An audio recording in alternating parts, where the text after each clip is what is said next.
नमस्ते। मैं सीना उंटालावाला, स्पीच थेरेपिस्ट। हमने स्पीच थेरेपी वीडियो पार्ट 1 किया था, जिसमें हमने ओरल एक्सरसाइजेज और साउंड प्रोडक्शन के बारे में बात की थी। आज हम उस वीडियो को एक्सपैंड करेंगे और हम लाउडनेस, पिच, टोन हमारा और स्पीड और एक्सप्रेशन, जो स्पीच का एक इम्पॉर्टेंट पार्ट है। कॉन्वर्सेशन, जब हम किसी से बात करते हैं तो ये सारे जो पॉइंट्स मैंने अभी फैक्टर्स आपको बताए वो भी बहुत मायने रखते हैं। तो साउंड प्रोडक्शन और ओरल एक्सरसाइज के साथ आपको ध्यान देना है कि आपकी आवाज़ कितनी तेज़ निकल रही है, कितनी स्पष्ट निकल रही है और उसकी रेट क्या है। तो ये सब चीज़ें भी बहुत इम्पॉर्टेंट होती हैं। तो आज हम इनके बारे में बात करेंगे। तो जैसे लास्ट सेशन में मैंने आपको बताया था कि बॉडी का पोस्चर, ब्रीथिंग, ये बेसिक है। तो जब अब हम लाउडनेस, आपकी आवाज़ की स्पीड, ये सब की बात करेंगे तब ये फैक्टर भी इम्पॉर्टेंट है। अगर आपका पोस्चर इरेक्ट नहीं है, आप सीधे नहीं बैठे हैं, तो आपकी लाउडनेस पे इसका फ़र्क पड़ेगा। अगर आपकी ब्रेथ सपोर्ट अच्छी नहीं है तो आपकी लाउडनेस पे इसका फ़र्क पड़ेगा। तो हमेशा जब भी आप किसी से बात कर रहे हैं तो कोशिश कीजिए कि आप इरेक्ट हैं, सामने वाले को देख रहे हैं। इसके दो बेनिफिट्स होते हैं। एक तो आपकी आवाज़ तेज़ निकलेगी क्योंकि आपके सारे मसल्स रिलैक्स हैं। दूसरा, सामने वाले को देखने से सामने वाले का ध्यान हमेशा आपकी तरफ रहेगा और वो आपकी इन्फॉर्मेशन मिस नहीं करेगा।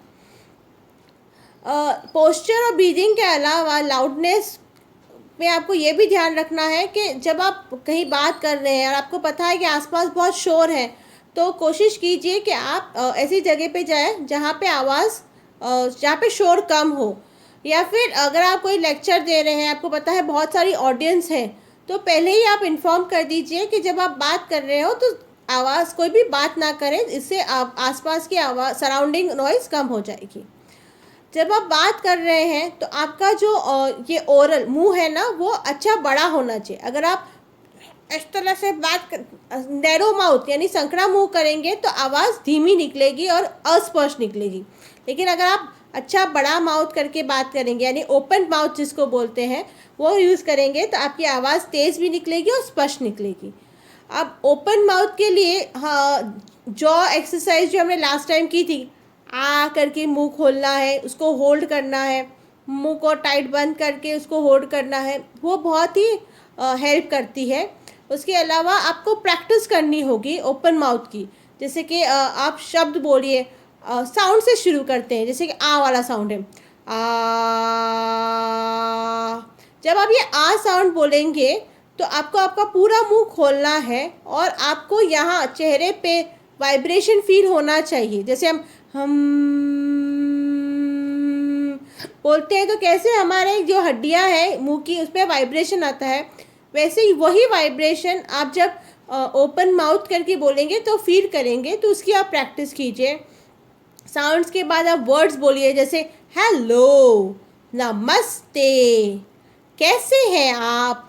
इस तरह से बड़ा मुंह करके आप उसकी प्रैक्टिस करिए, तो आपको है ना धीरे धीरे आदत पड़ जाएगी और आपके आवाज़ तेज़ और स्पष्ट निकलेगी।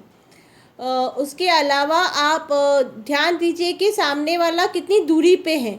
यानी अगर वो आपके पास है तो आपको आपकी आवाज़ मध्यम लेवल की रखनी है, पर अगर वो दूर है तो आपको थोड़ा तेज़ बोलना होगा। तो उसके लिए आपको थोड़ी ज़्यादा एनर्जी लगेगी। तो जब भी अगर आपको पता है कि मुझे थोड़ा तेज़ चिल्ला के बोलना है, अब जब आप चिल्ला के बोल रहे हैं तो आपको ध्यान देना है कि आप अपने कंठ, यानी जो आवाज़ गला है या आवाज़ का जो वॉइस बॉक्स बोलते हैं, उस पर ज़ोर नहीं लगाना, उस पर ताकत नहीं लगानी है। उसके आप क्या कर सकते हैं कि आपका जो मुंह है उसे ज़्यादा खोलिए। जैसे कि अगर मैं ताकत लगाती हूँ मेरे कंठ पे, आवाज़ की उस पर, तो हेलो, इस तरह से मैं, अगर ये जोर लगाया मैंने यहाँ पे, इसलिए आपने देखा मेरी आवाज़ फटने लगी। लेकिन यही जोर अगर मैं यहाँ अपने माउथ को ओपन करने में हेलो हेलो करती हूँ तो यहाँ पे स्ट्रेस नहीं आता है, यहाँ पे वज़न रहता है और आवाज़ तेज़ निकलती है। तो आपको ध्यान देना है कि जब भी आप चिल्ला रहे हैं तो कोशिश करिए कि आवाज़ का स्ट्रेस गले पे नहीं होना चाहिए, आपके मुंह के होना चाहिए। और आपका मुंह अच्छा बड़ा खुलना, जितना जितना ज़्यादा बड़ा खुलेगा आपका मुंह, आवाज़ की तीव्रता उतनी तेज़ होगी। ठीक है। तो ये आपको ध्यान देना है, बिकॉज चिल्लाने से आपकी आवाज़ का जो वॉइस बॉक्स है, हमारा जो कंठ है, वो धीरे धीरे वीक हो जाता है या फिर ख़राब हो जाता है और फिर प्रॉब्लम बढ़ जाती है। ठीक है। अब पार्किंसंस डिजीज़ में हमें पता है कि हमारे मसल्स वीक हो जाते हैं, टाइट हो जाते हैं। तो जब आप रेगुलर एक्सरसाइज, जो ओरल एक्सरसाइज करेंगे, उससे आपके ये सारे मसल्स है ना स्ट्रॉन्ग रहेंगे और फ्लेक्सिबल रहेंगे। तो आप ये जो आवाज़ को मॉड्यूलेट करना है वो आप आराम से, आसानी से कर पाएंगे। ये थी लाउडनेस के बारे में। लाउडनेस के अलावा जो इम्पोर्टेंट है वो हमारा पिच है। पिच, जैसे हम बोलते हैं कि एक लड़की की आवाज़ या एक लड़के की आवाज़ में फ़र्क होता है। लड़कियों की आवाज़ थोड़ी हाई फ्रीक्वेंसी की होती है, तीखी होती है, और लड़कों की आवाज़ लो फ्रीक्वेंसी यानी भारी होती है, तो जब भी आप बात करेंगे तो आपको ध्यान देना है कि मेरी आवाज़, अगर आप मेल है यानी पुरुष है, तो आपकी आवाज़ लो पिच, हेलो आप कैसे हैं, इस तरह से होनी चाहिए। और अगर आप लेडी है या गर्ल है तो आपकी आवाज़ हेलो आप कैसे हैं, इस तरह से होनी चाहिए। तो इसका भी आप प्रैक्टिस कीजिए। ये भी बहुत, अगर आपकी आवाज़ में ये पता ही नहीं चलेगा कि आप पुरुष है कि लेडी है, तो उससे सर में सुनने वालों को फ़र्क पड़ता है। वो एक रोबोट जिससे होता है, जैसे हमने देखा है ना कंप्यूटर में, हेलो आप कैसे हैं, आप क्या कर रहे हैं, इस तरह से हो जाएगी। तो हमें ध्यान देना है कि हमारी पिच अप्रोप्रिएट होनी चाहिए। उसके अलावा टोन, टोन का मतलब ये होता है कि जो हम उतार चढ़ाव करते हैं हमारी आवाज़ में, जिससे पता चलता है कि हम प्रश्न पूछ रहे हैं या कोई स्टेटमेंट दे रहे हैं, या फिर हमारे फीलिंग्स कि हम गुस्से में हैं या हम एक्साइटेड हैं, ये जो उतार चढ़ाव होता है उससे पता चलता है। तो जब भी आप बात करेंगे तो आपको जैसे कि मैंने किसी को पूछना है कि आप खाना खाएंगे, तो ये जैसे आपने देखा ना, आप, मैंने ज़ोर दिया खाना खाएंगे, तो उस पर भी मैंने ज़ोर दिया, तो मैं रुक रही हूँ फिर बोल रही हूँ। ये ऐसे नहीं होना चाहिए, आप खाना खाएंगे, ऐसे नहीं होना चाहिए। जैसे पता ही नहीं चले कि आप पूछ रहे हैं कि बता रहे हैं कि कमांड दे रहे हैं, तो वो होना चाहिए। एक्सप्रेशन होना चाहिए उसके अंदर। तो वो उतार चढ़ाव की भी आपको प्रैक्टिस करनी है। जैसे प्रश्न पूछ रहे हैं तो उसमें थोड़ा सा किन इम्पॉर्टेंट वर्ड्स को ज़ोर देना है, या आप कह रहे हैं तो उसमें एक तरह का टोन होगा। तो वो सब, उसकी भी आप प्रैक्टिस कीजिए। इससे आपका कॉन्वर्सेशन काफ़ी इफ़ेक्टिव होता है, सामने वाले का इंटरेस्ट आता है। अगर आप मोनोटोनस यानी एक टोन में बात करेंगे तो धीरे धीरे सामने वाला अपना इंटरेस्ट खो देगा और वो उसका ध्यान आपकी बातों में नहीं रहेगा। इससे नुकसान ये होता है कि अगर सामने वाला ध्यान नहीं देगा तो कई वो बार बार आपसे पूछेगा क्या हुआ, आपने क्या बोला, दोबारा बोलिए, वापस बोलिए। ठीक है। तो इट इज़ इम्पॉर्टेंट कि आप अपना टोन मोनोटोनस ना रखें और वेरिएशन लेके आए। इसके अलावा स्पीड, जब हम बात करते हैं तो आप जैसे एक ग्रुप में बात करें तो आप देखेंगे कि कोई बहुत स्लो बोलता है, कोई बहुत फास्ट बोलता है, कोई अप्रोप्रिएट होता है। तो सबकी अपनी अपनी स्पीड होती है, तो वैसे ही आपकी भी एक स्पीड होगी। लेकिन बिकॉज ऑफ पार्किंसन डिजीज़ ये स्पीड में वेरिएशन आ जाता है। कई बार हम बहुत फास्ट बोल जाते हैं, कई बार बहुत स्लो हो जाता है, और बिकॉज हमारी लाउडनेस, पिच, टोन में फ़र्क आ जाता है, तो स्पीड की वजह से वो इनऑडिबल हो जाता है। जैसे कि क्या कर रहे, तो दिस इज़ लाइक, आपने देखा बात का, मैं आपको नहीं सुनाई दिया होगा कि मैं क्या पूछ, या फिर क्या कर रहे हैं आप, तो ये भी बहुत स्लो हो गया, तो बहुत लंबा वाक्य हो गया और हम थक जाते हैं जब लंबे वाक्य बात करते हैं। तो स्पीड आपको मेंटेन करनी है। स्पीड मेंटेन करने, जैसे अगर आपकी स्पीड स्लो हो गई है तो आपके जो इम्पोर्टेंट वर्ड्स हैं, कि आपको अगर किसी को पूछना है कि आप कैसे हैं, तो आप कैसे, कैसे पे अगर आप जोर देंगे तो सामने वाले को समझ पड़ जाएगा कि आप उनके बारे में पूछ रहे हैं। या मुझे भूख लग रही है, तो सामने वाले को पता चल जाएगा कि आपको भूख लग रही है, आपको खाना चाहिए। ठीक है। मुझे चाय पीनी है, तो चाय पे जोर देने से पता चल जाएगा भाई आपको चाय पीनी है। तो ये इम्पॉर्टेंट वर्ड्स, जो की वर्ड्स होते हैं सेंटेंस में, उस पर आप जोर दीजिए, ताकि अगर बात के सेंटेंस में because of loss of bed support अगर आप इनऑडिबल हो जाते हैं, तो एटलीस्ट की वर्ड्स की वजह से आपका केयर गिवर या आपके साथ जो है वो आपकी सेंटेंस को समझ लेगा। तो हमेशा कीवर्ड्स और आपकी स्पीड जो है उसको मेंटेन करिए, कीवर्ड्स पे जोर दीजिए और स्पीड को मेंटेन करिए की कोशिश करिए। ये विथ प्रैक्टिस आएगी, तो आप जितनी ज़्यादा प्रैक्टिस करेंगे उतना ज़्यादा इम्प्रूवमेंट आप अपने है ना स्पीच में देखेंगे। उसके अलावा आप प्रैक्टिस कैसे करेंगे, तो आप जैसे आपके इम्पॉर्टेंट शब्द हैं जो आपके दिनचर्या में आपके लिए इम्पॉर्टेंट है, जैसे चाय है, खाना है, बाथरूम जाना है, या फिर अगर आप वॉक पे जा रहे हैं तो वॉक पे जाना है, एक्सरसाइज करनी है, या दवाई, तो ये सारे अमुक इम्पॉर्टेंट जो हमारे दिनचर्या के वर्ड्स होते हैं वो आप एक पेपर पे लिख लीजिए और उनकी प्रैक्टिस करिए। तो उससे क्या होगा कि विद प्रैक्टिस आपको इसमें क्लैरिटी आएगी, और ये वर्ड्स को आप कई बार हमें सोचना पड़ता है कि क्या बोलना है, तो वो सोचना नहीं पड़ेगा और ऑटोमेटिकली आप इस पे जोर देना शुरू करेंगे।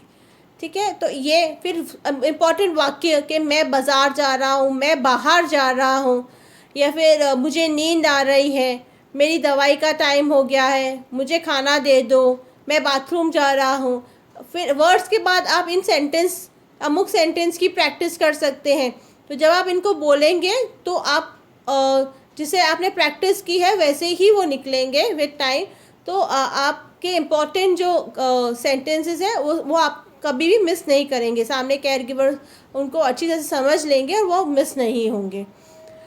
उसके अलावा अगर आप कहीं जाने वाले हैं, यानी समझो कि आप आज आपका टॉक है, आपको टॉक दी के लिए जाना है, तो आप हमेशा अपने टॉक को तैयार रखिए, यानी एक पेपर पे लिख लीजिए कि आप क्या बोलने वाले हैं। जब आप टॉक के लिए जा रहे हैं तो कोशिश कीजिए कि जो आपके साथ है, यानी जब हम टॉक देते हैं तो बहुत सारे लोग होते हैं जो आगे पीछे बात करते हैं, तो वो पहले से ही किसी को बोल दीजिए कि जब आपका टॉक हो रहा हो, जब आप बात कर रहे हो तो हॉल में शांति होनी चाहिए, कोई दूसरा बात ना करें।